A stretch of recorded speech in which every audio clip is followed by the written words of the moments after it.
शानदार टूर, इतनी शानदार व्यवस्था, तो हम आप सभी से यही कहना चाहेंगे कि आप सब तो मतलब टूर जो भी मिले, जैसे अभी जो दोबारा हमारा टूर मिला है, आइए चलते टूर के बारे में तो हम बताएँगे, लेकिन उससे पहले अपना इंट्रोडक्शन देना भूल गए हैं। हमारा नाम प्रतिमा सिंह बघेल शहडोल से है।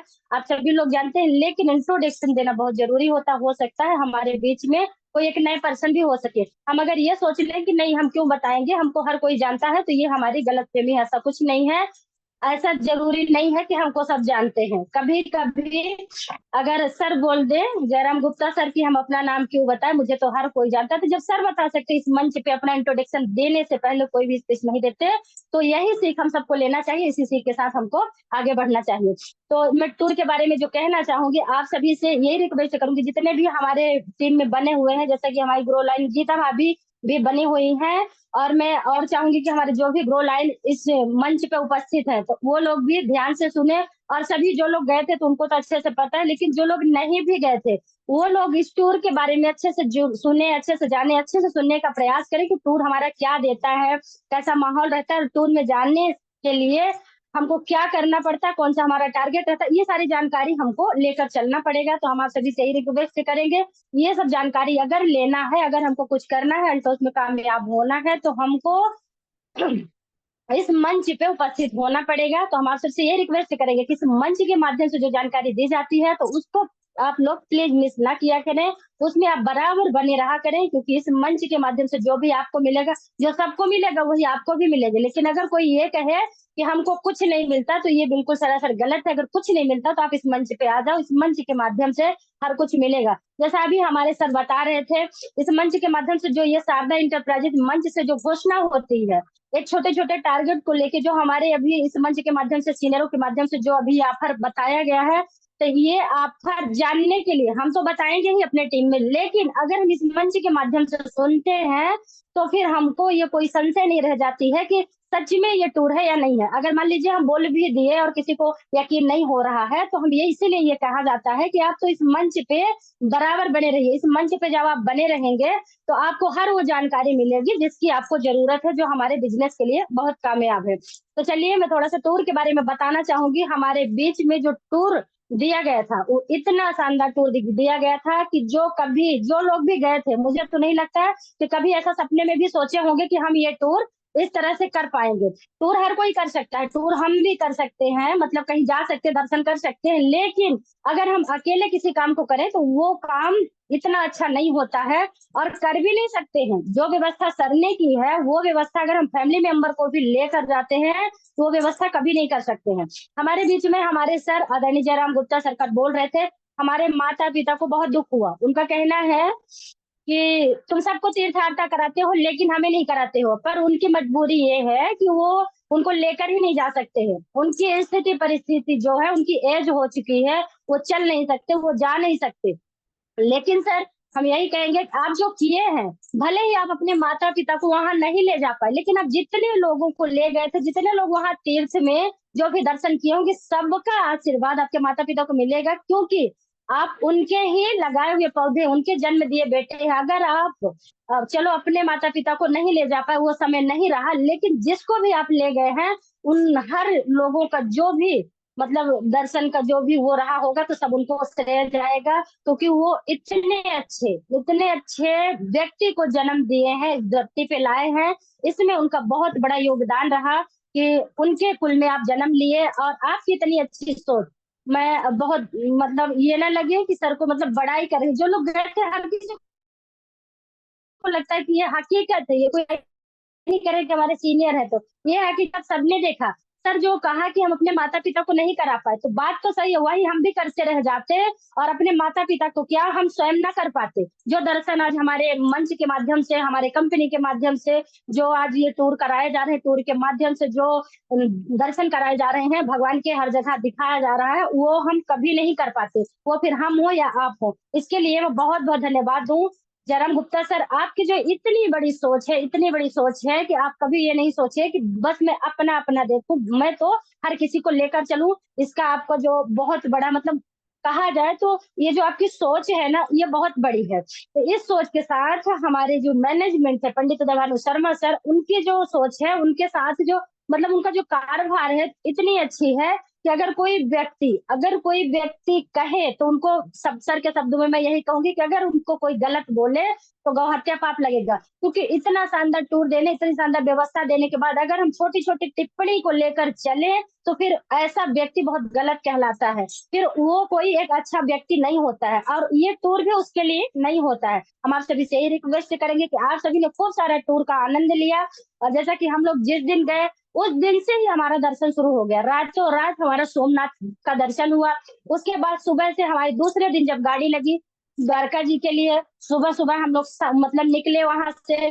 बीच में जो भी दर्शन हुआ या फिर समुद्र के जो भी इंजॉय, समुद्र में एंजॉय करते हुए हम लोग जब द्वारका जी पहुंचे, उस दिन उसी रात को द्वारका जी का जो दर्शन हुआ हम लोग का, वो भी बहुत ही शानदार रहा। हम जितने लोग गए थे वो सारे दर्शन में जितने लोग थे तो बहुत ही अच्छा लगा। उसके बाद हम उसके दूसरे दिन जब अपन लोग 11 तारीख को वहां से सुबह सुबह निकले तो भेंट द्वारिका नागेश्वर होते हुए, दर्शन करते हुए, शानदार ज्योतिर्लिंग का दर्शन करते हुए पुनः से जब हम सोमनाथ आए, और सोमनाथ में जो हमारे सरों के मतलब हमारे सर के द्वारा जो चीफ गेस्ट बुलाई गई थी मिस्टर जनिता पाल जी, उनके द्वारा जो हमको जानकारी मिली है तो इतनी शानदार मिली है कि हम आप सभी के बीच में ये कहना चाहेंगे कि जो नहीं गए थे इस टूर में वो बहुत कुछ मिस कर दिए हैं। लेकिन कोई बात नहीं, फिर भी इस मंच के द्वारा, इस मंच पे जितने जाने वाले, जितने अचीवर थे, जितने लोग थे, वो इस मंच के द्वारा बताएंगे, और आप लोग सुनिए, उसको ध्यान से सुनिए और समझिए कि इन्होंने जो गए थे उनको क्या मिला और क्या नहीं मिला। तो नहीं मिलने की तो कोई बात ही नहीं था, इतना मिला, इतना मिला। सर लोग जैसा उनका प्रमोशन किए थे, जिस तरह से उनको बारे में बताया गया था,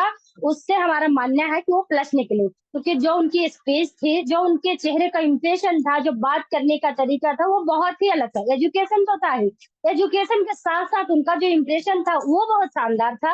और अपन के लिए यही चाहिए, ये भी एक बहुत बड़ी सीख होती है। एजुकेशन हम लाख ले ले, अगर हम मंच पे नहीं बोल पा रहे, कोई शब्द नहीं रख पा रहे, कोई शब्द नहीं बता पा रहे हैं, तो फिर मेरा वो एजुकेशन किसी काम का नहीं होता है। जो एजुकेशन सिर्फ और सिर्फ हमारे अंदर भरा रहे और हमारे बीच में कोई सुनने के लिए तैयार न हो। ऐसा एजुकेशन ना बोले हम कि हम मंच पे रख रहे हैं और लोग सुनने को भी तैयार नहीं है, लोगों को नींद आ रही, जबकि जो समय था उनके मीटिंग देने का, जो समय था वो रात्रिकालीन का समय था। रात के 9:30 के बाद उनको मंच दिया गया, और 9 से 10 के बीच बाद सबको नींद आने लगती है। लेकिन जो उनका स्पीच रहा शानदार, उनके स्पीच को सुनने के लिए किसी की आंखों में एकदम नींद तो बिल्कुल उड़ सी गई थी सबके, मतलब इतना उत्साह वो भर दी थी कि इतना अच्छा लग रहा था कि ऐसा लग रहा था कि अगर ये सारी रात भी मंच पे बोलती रहे तो हम लोग सुनते रहे। ये है हमारा जो बिजनेस है, तो हमारा डुप्लीकेशन का बिजनेस है। यही डुप्लीकेशन हमको भी करना पड़ेगा, यही हमको भी सीखना पड़ेगा, वही हमको भी बनना पड़ेगा। हो सकता है आने वाले टाइम पे हमको भी ये सोच के चलना पड़े कि हो सकता है आने वाले टाइम पे हमको भी ऐसे शानदार मंच दिया जाए, और हम भी यही सीख के, यही डुप्लीकेशन करके उस मंच पे जब अपना प्रदर्शन दे, अपना स्पीच दे, तो लोग वही आकर्षण मेरे तरफ भी बनाए। तो एजुकेशन के साथ साथ जो उनका मतलब उनका इम्प्रेशन था, उनका आकर्षण था, ये बहुत अच्छा था। और उन्होंने जो बातें बताई, उन्होंने उनकी ट्रैफिक तो बहुत सारी थी, 1-1.5 घंटे के बता दिया, जो हमारे लिए इस बिजनेस के लिए बहुत ही शानदार था। लेकिन कुछ कुछ ट्रैफिक जो लोग माइंड में लिए होंगे, तो उसमें वाकई में अमल अगर कर लिए तो सच में हम भी एक शानदार लीडर बन सकते हैं। तो मैम के द्वारा जो बताया गया था कि जैसा कि जैसे कल एक सेट बना के आए हूँ, अभी हमारे बीच में हमारे साथ पुलिस सर आए थे, तो सब लोग आप लोग कह रहे थे जो काम करते हैं कपल वो होता है सफल। हाँ, ये हम भी मानते हैं, क्योंकि उनकी जब कपल जोड़ी देखे तो मुझे भी बहुत अच्छा लगा। क्योंकि कोई भी काम अगर हम कपल के साथ करते हैं तो हाँ, हमें कोई भी किसी प्रकार से कोई भी दिक्कत नहीं आती है। हालांकि दिक्कत तो हमारे टीम में अकेले करने में भी नहीं आती है। और हमको सबसे बड़ी बात तो ये सीख लेना चाहिए कि जब हम किसी काम को करते हैं, लास्ट में, हालांकि उनकी बहुत सारी बातें अगर मैं बताने लगूंगी तो आज का समय क्या कल का समय भी कम पड़ जाएगा, क्योंकि मैं उनकी बहुत सारे बातें उस समय तो मैंने नोट डाउन नहीं किया, लेकिन सिर्फ और सिर्फ अपने माइंड में सेव किया। और उसके बाद अगर मैं बताना चाहूंगी तो उनके जितने ट्रैफिक्स थे वो मतलब 5-6 ट्रैफिक्स में इतनी शानदार बात बता गई हैं, तो मैं सारे ट्रैफिक्स अगर बताना चाहूंगी तो समय हमारे पास बहुत कम हो जाएगा। इसलिए मैं उनकी सारी ट्रैफिक्स ना बताते हुए मैं 1-2 ट्रैफिक के बारे में बताना चाहूंगी, शॉर्टकट ही बताना चाहूंगी। जैसा कि सबसे पहले रविंद्र सर को बुलाया गया, उनको मंच दिया गया, तो सर का यही कहना था कि सक्सेसफुल व्यक्ति किसे कहते हैं। सक्सेसफुल व्यक्ति की जब उन्होंने बात उठाई, सर के पास समय नहीं था, सर के पास बहुत कम समय था, उसी ट्रैफिक में जो मैम ने उसको समझाया, ये बहुत अच्छा लगा। पहली बात तो उनके जो ये समझाने का जो तरीका था, जो बताने का तरीका था, वाकई में बताओ वो वही चीज नहीं थी जो आज तक हम लोग जानते हैं। हम लोग वही कर रहे हैं, और हम नहीं बल्कि हमारे पूर्वज भी वही करते आए हैं। वही करते हुए हमारे जो पूर्वज करते हैं वही सीखते हैं, तो हम करते हैं, बस वही सीख के हमारे आने वाली जनरेशन भी करती है। लेकिन ये समझते नहीं है कि हम क्या कर रहे हैं। उस दिन के मीटिंग से मुझे ये सबसे बड़ी सीख मिली कि वाकई में सक्सेसफुल हम कभी नहीं होते हैं। एक दिन जन्म लेते हैं और एक दिन मृत्यु की तरफ चल देते हैं, लेकिन सक्सेसफुल नहीं हो पाते हैं, खुश नहीं हो पाते हैं। अगर हमको खुश रहना है तो हमको जो प्लेटफॉर्म मिला है शानदार बिजनेस, इसके बारे में हम ये ना सोचे कि हम सक्सेसफुल हो गए हैं। तो मैम ने कहा कि जैसा मान लीजिए एग्जाम्पल, अगर छोटा बच्चा 10वीं का परीक्षा देता है तो वो क्या सोचता है कि मैं जब इसमें 80%, 85%, 90, 95% ला लूंगा, या फिर 97, 98, जो भी परसेंट मेरा वो लाने का मतलब उसका उत्साह रहता है, अगर मैं ला लिया तो क्या सक्सेस हो गया? नहीं। वो फिर 12वीं में जब पहुंचता है तो उसको लगता है कि मैं इससे बढ़कर, अगर मैंने 95% लाया तो मुझे इस बार 97% लाना ही है। उसका एक टारगेट सेट हो जाता है, एक पड़ाव को आगे निकलने के बाद दूसरा सेट हो जाता है। उसके बाद जैसे जब वो ग्रेजुएशन की तरफ जाता है तो उसको लगता है कि मैं शानदार किसी चीज की तैयारी कर लूं, मैं एक अच्छी ग्रेजुएशन ले लूं, मैं अच्छा एक पोस्ट ग्रेजुएट बन जाऊं। और पोस्ट ग्रेजुएट बनने के बाद जब वो अच्छा एक पढ़ा लिखा व्यक्ति बन जाता है, तब उसकी सोच कहाँ जाती है? अब मैं नौकरी कर लूं, अगर मैं गवर्नमेंट जॉब कर लेता हूँ तब मैं सक्सेसफुल हो जाऊंगा। लेकिन अगर उसको गवर्नमेंट जॉब भी मिल गई, गवर्नमेंट जॉब करने के बाद भी फिर उसका लगता है चलो अब हमारी शादी हो जाए, हमारी एक फैमिली हो जाए, हमारी एक अच्छी सी बेबी आ जाए, हमारा घर पर बस सुधर जाए, तब मैं सक्सेसफुल हो जाऊंगा। लेकिन जब उसकी शादी भी हो जाती है, शादी होने के बाद फिर कुछ दिन बाद लगने लगता है कि अब मेरे बच्चे हो जाए तब मैं सक्सेसफुल हो जाऊंगा। बच्चे होने के बाद फिर लगने लगता है कि मैं अब अपने बच्चों को अच्छा पढ़ा लिखा लिया तब सक्सेसफुल हुआ। इसके बाद पढ़ाने लिखाने के बाद चलो मेरे बच्चे बड़े हो गए, पढ़ लिख लिए, फिर इसके बाद लगने लगता है कि मैं अपने बच्चों को कोई जॉब दिला लिया तब सक्सेसफुल हुआ। फिर उसके बाद लगता है जब मैंने अपने बच्चों की शादी कर लिया तब खुश हुआ। शादी करने के बाद फिर लगता है मैंने नाती पोता देख लूं, फिर खुश हो, फिर नाती पोता, मतलब वो बहुत सारे उदाहरण उदाहरण देती गई। और वास्तव में बात उनकी एकदम हकीकत थी। यही होता है, यही हम करते आ रहे हैं, यही हमारे पूर्वज करते आ रहे हैं, यही करते, लेकिन संतुष्ट कभी नहीं होते हैं। अगर कोई एक गवर्नमेंट जॉब भी होता है तो वो यही कर पाता है। उन्होंने कहा कि अगर कोई गवर्नमेंट जॉब वाला अगर एम्प्लॉय होता है तो वो सिर्फ और सिर्फ अपने परिवार को एक अच्छा सा घर बनवा ले और अपने परिवार को पढ़ा लिखा के खुश रख ले। और अगर कोई हाई फाई सोसाइटी से होता है तो उसको एक अच्छा सा शौक होता है कि मेरे पास एक 4 व्हीलर गाड़ी भी होनी चाहिए। तो यही खुशी, बस इतने ही करने के साथ साथ वो फिर इस दुनिया से अलविदा हो जाता है, लेकिन वो व्यक्ति कभी सक्सेसफुल नहीं हो पाता। तो उनके कहने का मेन मतलब जो था कि हम अगर ये सोचे कि हमने जिस सिस्टम में है, जिस कंपनी में है, जिस काम को हम कर रहे हैं, अगर हम इसमें डायमंड पिन अचीव कर लिया तो फिर हम सोचने लगते हैं कि चलो हम तो बहुत बड़ा तीर मार लिया। ऐसा कुछ नहीं है। उसके बाद हमारा टारगेट रॉयल डायमंड, मतलब ब्लू डायमंड हो, ब्लू डायमंड के बाद रॉयल डायमंड हो। लेकिन हमको इसे सोचते रहना चाहिए, सोचते रहना चाहिए। मैं बहुत अच्छी बात बताना चाहूंगी आप सबके बीच में। हमारे बीच में हम सब लोग गए थे, जितने 36 में 36 लोग गए थे, सबको तो मैंने नहीं ग्रेस किया, लेकिन उसमें से 2 व्यक्तियों को मैंने बहुत ग्रेस किया जो हमारे सबसे सीनियर थे। हमारी गुरु माता सुगांती खुजूर दीदी, और हमारे, मैं नाम लेना चाह रही हूँ, हमारे महागुरु जयराम गुप्ता सर। उनको मैंने नोट डाउन करते देखा। हमारे सर नोट डाउन कर रहे थे, हम लोग नहीं कर रहे थे। हम लोग तो एंजॉय कर रहे थे, उनकी बातों को सुन रहे थे, हंस रहे थे, खुश थे। लेकिन हमारे सर को एजुकेशन लेने की क्या जरूरत थी? पर फिर भी ये प्रतीक है हमारे जो मतलब एजुकेशन का जो हमारा वो दिखाता है कि हमारे सीनियर उनसे एजुकेशन ले रहे हैं, उनसे लिख रहे हैं, मतलब उस बातों को, उनके बातों को नोट डाउन करें। ये बहुत बड़ी बात होती है, ये हमारे लिए बहुत बड़ा मैसेज जाता है, बहुत बड़ी सीख जाती है। लेकिन हम गलती कहाँ करते हैं? यही हम गलती करते हैं कि अरे हम तो बहुत होशियार है, हमको लिखने पढ़ने की कोई जरूरत नहीं, हमने मैम की सारी बातें सुन ली, हमारे माइंड में बैठे। ऐसा कुछ नहीं होता है। मैम ने बताया, मैं फिर से मैम की बातों में जाऊंगी, मैम ने बताया कि खाना 2 प्रकार के होते हैं। व्यक्ति खाना खाता है, एक खाना होता है जो शरीर के लिए खाया जाता है, एक खाना होता है जो हमारे पूरे मैनेजमेंट बनाता है, हमारे माइंड के लिए होता है। तो माइंड में कहते हैं कि जो खाना हमारे सामने दिखता है उसको हम, जो गंदा खाना रहा तो उसको नहीं खाते, साइड कर देते हैं। तो फिर हमारे बीच में जो निगेटिविटी, कोई अगर गलत बातें आती है तो हम उसको माइंड में क्यों लेते हैं? हम वहाँ अच्छी अच्छी बातें ले, अच्छी अच्छी बातों को लेकर आगे बढ़े, जो गलत बात है उसको साइड में रखते हुए, और फिर मैं अच्छी बातों को अगर लेकर, अच्छी सोच को लेकर चलेंगे और सभी को अपना मानेंगे और हमेशा सीखने का प्रयास करते रहेंगे, यही सोचेंगे कि हम अभी कुछ नहीं है। हमारे बीच में हमारे सर आदरणीय जयराम गुप्ता सर जब भी आते हैं तो अपने एजुकेशन बताते हैं कि मेरा क्वालिफाई क्या है। क्वालिफाई मायने नहीं रखता है, जितनी एजुकेशन उनके अंदर भरी है उतनी शायद किसी के अंदर नहीं, जो एक्सपीरियंस उनको है वो किसी के अंदर नहीं है।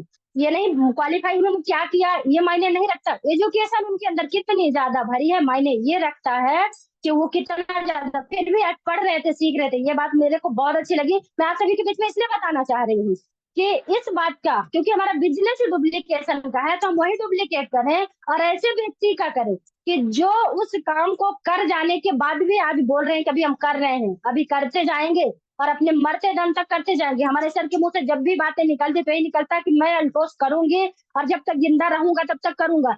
तो हम क्यों नहीं, हम तो अभी अल्टोस के एक छोटे से ब्रिज के रूप में तैयार हो रहे हैं। और अगर हम इसी सोच को लेकर चलेंगे तो धीरे धीरे करके एक बड़ा वृक्ष तैयार हो जाएंगे और बहुत कुछ कर जाएंगे। तो उनकी बातें तो बहुत सारी थी लेकिन मैं सारी बात न बताते हुए मैं एक बात और यहाँ, क्योंकि हमारे बीच में हमारी बहनें महिलाएं जितनी महिलाएं हैं वो सब हमारी बहनें हैं माताएं हैं, मैं उन सबको यही बताना चाहूंगी, यही संदेश देना चाहूंगी। सारी बात का आज तो नहीं बता पाऊंगी लेकिन मैं कल भी आऊंगी तो बहुत सारी जो छुट्टी हुई बातें रहेंगी मैं उनको भी बताऊंगी। टूर में इतना अच्छा लगा और मीटिंग सेमिनार में इतना अच्छा लगा कि सारी बात एक दिन में बताई भी नहीं जा सकती है क्योंकि हमारे पास समय भी लिमिटेड होता है। लेकिन मैं महिलाओं के लिए फिर भी बताना चाहूंगी, आप लोग बहुत ध्यान से इस बात को सुनिएगा। उनका कहना था जब हम जिस काम को करते हैं महिलाओं से ज्यादा कोई भी पीड़ा नहीं सह सकता है, कोई पुरुष पर्सन कभी भी इतनी पीड़ा नहीं सहेगा। जो महिलाएं हैं पीड़ा सबसे ज्यादा, और हर पीड़ा को महिलाएं ही सह सकती हैं। बात तो सही है, ये नारियों के लिए बहुत ही अच्छी बात है। अगर मेरी बात और हमारी चीफ गेस्ट की बात बहुत अच्छी लगी है तो आप लोग क्लैपिंग जरूर करें, क्योंकि महिलाओं से ज्यादा वाकई में दर्द कोई नहीं सह सकता। किसी पुरुष के अंदर इतनी क्षमता नहीं जो महिलाओं की जैसे वो दर्द सह पाए। तो जब उनका कहना था कि जब हम हर दर्द को सह लेते हैं, हमें सबसे ज्यादा दर्द कहाँ होता है, अपने नियर और डियर से। मतलब जो अपने सबसे खास होते हैं, जो अपने सबसे क्लोज होते हैं, वो हमको सबसे ज्यादा दर्द देते हैं। तो उनके कहने का मतलब था कि सबसे ज्यादा निगेटिविटी, मतलब सबसे ज्यादा अगर कहा जाए तो हम घर में हर किसी की बातों को सुनते हैं। हमारे घर में हमारे चाहे वो घर से जब हमारे घर में बेटियां पैदा हो तो तुमको यही सिखाया जाता है कि कोई कुछ भी बोलेंगे तुम मत बोलना, तुम छोटे हो, उनको हमेशा छोटा बताया जाता, छोटे हो तुम मत बोलना, तुम्हारी बातें गलत हो जाएगी। पहली सीख तो वहीं से उनको ये दिया जाता है। दूसरी सीख उनको होता है कि तरह तरह की बातें उनको सुनना पड़ता है, सास ससुर की बातें हो, माता पिता की बातें हो या फिर पति की बातें हो, उसके बाद भी बच्चों की बातें। मतलब उनको इतनी तरीके से हर दर्द हर बातों को सहना पड़ता है। अगर हम अपने घर की इस तरह से बातें सुन सकते हैं तो फिर हम बिजनेस में अड़ोसी पड़ोसी और अदर व्यक्ति की बातें क्यों नहीं।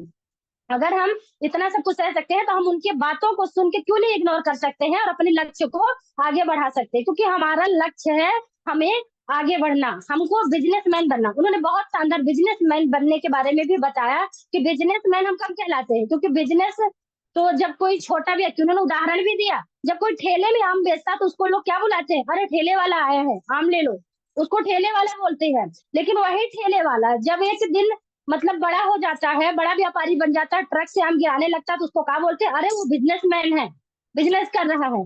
तो उसी तरीके से हमारा जो बिजनेस है तो हमको आज भले ही संघर्ष करना पड़ रहा है, छोटे से स्टार्टअप करना पड़ रहा है। आज भले ही हमको लोग कह दे कि तुम तेल साबुन क्रीम पाउडर बेच रहे हो, घर घर जा रहे हो, लेकिन यही बात जब हम एक दिन आगे बढ़ जाएंगे और बड़ा करने लगेंगे तो उन्होंने कहा कि जैसा कि हमने एग्जाम्पल में अगर आज हम छोटे से पर्स में सामान लेकर जाते हैं तो कल को एक बड़े थैले पे लेकर जाएंगे, और अगर बड़े थैले के बाद जब हम उसमें भी कामयाब हुए तो फिर अपने घर में सेंटर लेंगे, सेंटर लेने के बाद अपने घर में हम सुपर जोन लेंगे, सुपर जोन लेने के बाद हम एक बहुत बड़े शानदार बिजनेसमैन कहलाएंगे। फिर हमको सिर्फ और सिर्फ बिजनेसमैन के नाम से जाना जाएगा, बहुत सारी हमारी इनकम आएगी, वहीं पे हमारा अपने आप कहा जाए तो हमारा उत्साह भी बढ़ जाएगा। फिर वही जो लोग हमको आज छोटे से बिजनेस के लिए कह रहे थे एक बिजनेसमैन के रूप से देखेंगे, वहीं पे हमारा एक सम्मान बढ़ेगा, वहीं पे लोग हमको शानदार यही कहेंगे कि अरे वाह बिजनेस की और बिजनेस में सक्सेसफुल हुई। तो ये परेशानी ये समस्याएं हम हर महिलाओं के साथ यहाँ तक कि पुरुषों के साथ भी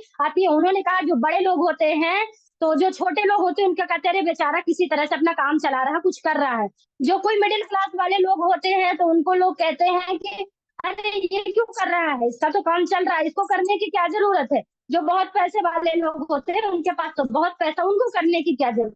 लेकिन उन्होंने कहा कि जिंदगी में स्ट्रगल करना पड़ता है, इतने स्ट्रगल आते हैं उनको, अगर कोई कर लिया तो सक्सेसफुल हो गया। इसलिए समय चलिए बहुत ज्यादा हो रहा है, कुछ समय समय के मुताबिक अगर हम दूसरे टॉपिक शुरू कर देंगे तो बाकी में उनकी बहुत सारे टॉपिक वहां तो मैंने नोट डाउन नहीं किया था, लेकिन घर आने के बाद हम उनकी हर एक बातों को नोट डाउन किए हैं। और मैं भी यही संकल्प ली हूँ, मैं आप सभी से यही बताना चाहूंगी कि मैं भी इस टूर के माध्यम में जो देखी, टूर के माध्यम से जो मुझे मिला, जो मुझे एजुकेशन मिला, जो मुझे टूर में एंजॉय मस्ती हम लोग किए, जो दर्शन भगवान के मिले, वहां जाके हमने भी एक शपथ लिया है कि अल्टॉस में कामयाब तो हम होंगे। क्योंकि इंसान जब काम करता है ना, जब सेल्फ हम आईडी लगाते हैं तो हम दूसरे को देख के नहीं लगाते कि अगर सामने वाला मेरी मदद करेगा तब हम सक्सेसफुल होंगे, हमारा अपलाइन हमारा साथ देगा तब हम सक्सेसफुल होंगे। ऐसा कुछ नहीं है। सक्सेसफुल वही व्यक्ति होता है जो अपने आप को स्ट्रगल करता है, जो मेहनत करता है, जो काम करता है, वही सक्सेसफुल होता है। तो इसीलिए हमको हमेशा अपने सिस्टम में बने रहना चाहिए, अपने पैर को कुछ जितने कहते हो। बाकी की जानकारी में बहुत सारी कल आप लोगों के बीच में पुनः से अगर मुझे बुलाया जाएगा तो मैं फिर से आप लोग के बीच में फिर से उपस्थित होके और एक एक से जो भी छोटी होगी मेरे बताने के अनुसार तो मैं सारी जानकारी आप सभी के बीच में लेकर कल पुनः से आऊंगी। इतने कहते हुए मैं फिर जाना चाहती हूँ पंडित उदयभानु शर्मा सर के पास। तो बैक को होस्ट सर, जय हिंद। जी बहुत बहुत धन्यवाद, आप इस मंच पर हमारे बीच में आए और बहुत अच्छे से अच्छे से जानकारी दी। धन्यवाद। धन्यवाद। और आज का और आज सेशन